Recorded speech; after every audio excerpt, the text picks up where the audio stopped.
नमस्कार. पुन्हा एकदा एका नवीन व्हिडिओसोबत तुम्हा सर्वांचं आपल्या चॅनेलमध्ये खूप खूप स्वागत आहे. तर आजच्या व्हिडिओमध्ये आपण फुगाबाही म्हणजेच गोपीबाहीचं कटिंग कसं करायचं आहे हे एकदम परफेक्ट मी तुम्हाला सांगणार आहे, जेणेकरून एकदम परफेक्ट तुम्हाला इथे चुन्या ज्या भरपूर तयार होणार आहेत आणि पफसुद्धा एकदम परफेक्ट येणार आहे. इथे मी छोट्या छोट्या तुम्हाला टिप्स सांगणार आहे, त्या जर तुम्ही फॉलो केल्या तर पहा तुमची फुगाबाही जी आहे ती एकदम परफेक्ट अशी तयार होईल. तर सर्वात पहिल्यांदा पहा आपण काय करायचं आहे, इथे एक अशी लाईन ओढून घेऊ. तर आपल्याला चुन्या घेण्यासाठी कपडा एक्स्ट्रा हवा असतो, तर तो किती घ्यायचा हे मी तुम्हाला सांगते. तर पहा जी मूळ आपली बाही असते म्हणजे साधी बाही असते त्याचं कटिंग करण्या अगोदर आपल्याला एक्स्ट्रा कपडा घ्यायचा असतो.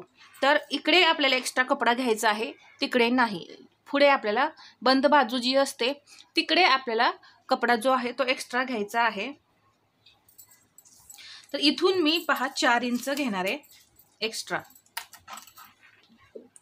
पहा 4 इंच आधी आपल्याला 4 इंच एक्स्ट्रा घ्यायचं आहे.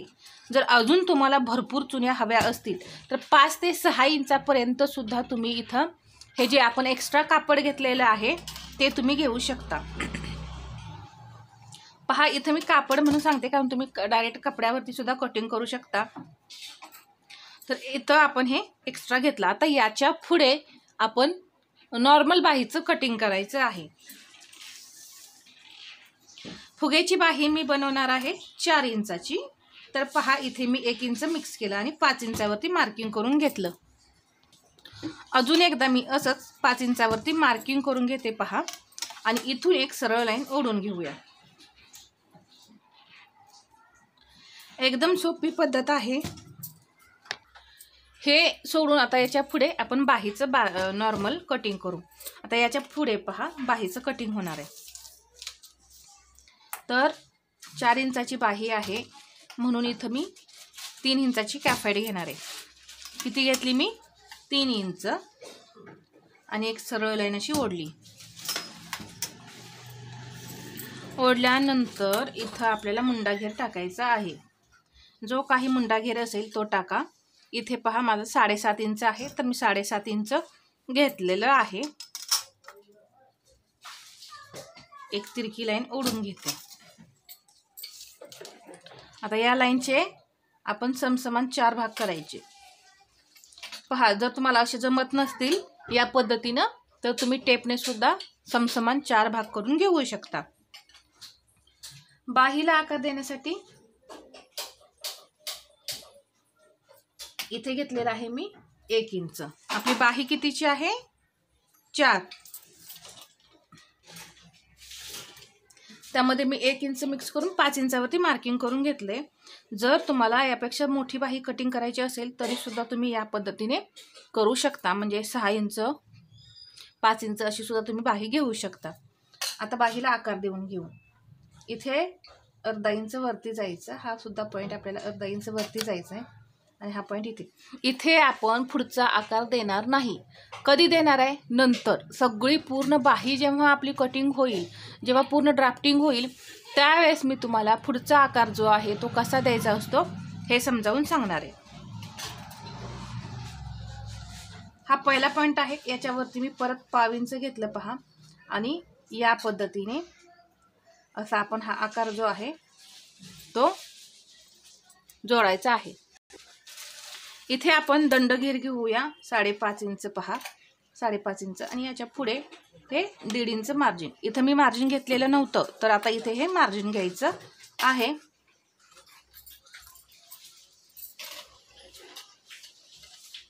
आणि हे असं हे पॉईंट जे आहेत ते जोडून घ्यायचे. इथून पुढे ही झाली आपली नॉर्मल बाही. आता आपल्याला रुंदीमध्ये आपण वाढवलेलं आहे, पण फुगा येण्यासाठी आपल्याला एक्स्ट्रा कपडा हवा आहे. पहा इथे या पद्धतीने ड्राफ्टिंग झाले आणि हा असा डाऊन करायचा अर्धा इंच. प्रत्येक बाहीमध्ये हा डाऊन करायचा. इथं आपण वाढवलेलं आहे एक्स्ट्रा 4 इंच, पण अजून आपल्याला उंचीमध्ये पफ उभा राहिल्यानंतर पहा बाही छोटी पडते उभा राहिल्यानंतर, म्हणून आपण इथं वाढवायचं आहे. जर तुम्हाला नॉर्मल पफ हवा असेल तर तुम्ही इथं 1 इंच वाढवायचे आणि जर तुम्हाला मध्यम असा पफ हवा असेल तर 2 इंच आणि खूप पफ हवा असेल तर तुम्ही इथं 3 इंचापर्यंत सुद्धा वाढवू शकता. पहा, जास्तीत जास्त वाढवू शकता, परंतु मी इथं पहा 1 इंच घेणार आहे. तुम्ही सुद्धा 1 इंच घ्या. खूप छान असा पफ तयार होतो. हे असं जोडून घ्यायचं.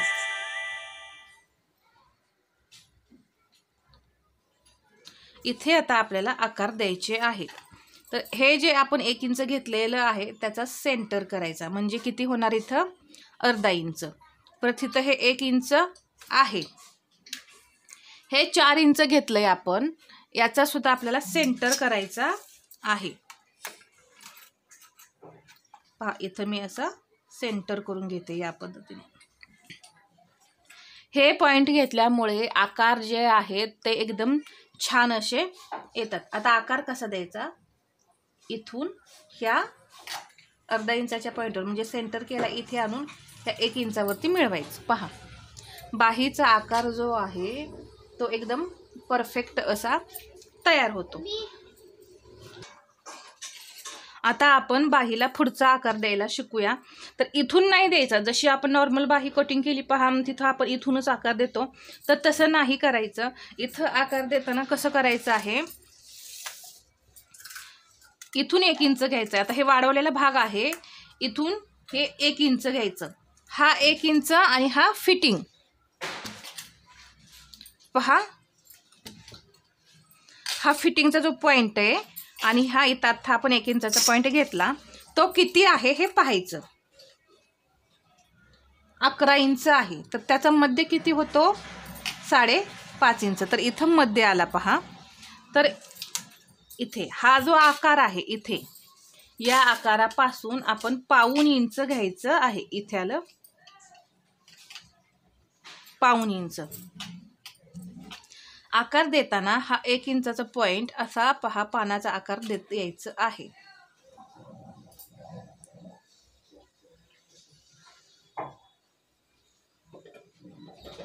या पद्धतीनं इथं आपण बाहीला पानाचा आकार म्हणजेच पुढचा आकार जो आहे तो द्यायचा आहे. फुगा बाहीमध्ये पानाचा आकार देत नाहीत असं नाही, द्यावा लागतो पुढचा आकार, तरच बाही जी आहे ती एकदम परफेक्ट बसते.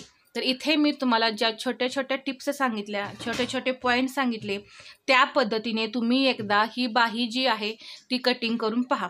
आता आपल्याला चुन्या द्यायच्या आहेत. कुठून द्यायच्या आहेत तर मी तुम्हाला सांगते. चुन्या स्टार्ट कुठून करायच्या? तर कोणी कोणी काय करतं, आपण जिथून वाढवलेलं आहे म्हणजे इथं आपण इथून इकडे हे 4 इंच वाढवले, तर इथूनच आपण काही जण चुन्या द्यायला स्टार्ट करतात.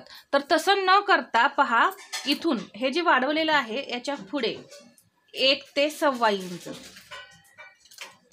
1.25 इंच आणि इथूनही असं 1.25 इंचावरती हा इथे आलं. इथून आपल्याला इथे आणि इथे हा बरोबर आहे, इथे नॉच देऊन घ्यायचे आणि इथून आपल्याला चुन्या द्यायला स्टार्ट करायचं आहे. म्हणजे तुमची बाही जी आहे ती कमीही होत नाही आणि जास्तही होत नाही. म्हणजे कसं बरोबर बाही होते. सारख्या आपल्याला तिथं चुन्यात टाकायला लागत नाही. तर अशा पद्धतीनं मी तुम्हाला इथं एकदम सोप्या पद्धतीने गोपी बाही म्हणजेच फुगा बाही जी आहे ती एकदम सोप्या पद्धतीने सांगितलेली आहे. अजून यामध्ये तुम्हाला काही शंका असतील तर तुम्ही मला त्या कमेंटमध्ये विचारा. मी नक्कीच त्या दूर करण्याचा प्रयत्न करीन. आणि या बाहीचा म्हणजे मी ब्लाऊज तयार केलेला आहे, स्टिचिंग केलेलं आहे, शॉर्ट्समध्ये त्याचा व्हिडिओ येईल. मी बाही तयार केलेली आहे. पहा, खूप सुंदर अशी आपली बाही जी आहे ती तयार झालेली आहे. तर हा व्हिडिओ आवडला असेल तर लाईक करा, शेअर करा आणि असेच नवनवीन व्हिडिओ पाहण्यासाठी आपल्या चॅनलला सबस्क्राईब करायला विसरू नका. धन्यवाद.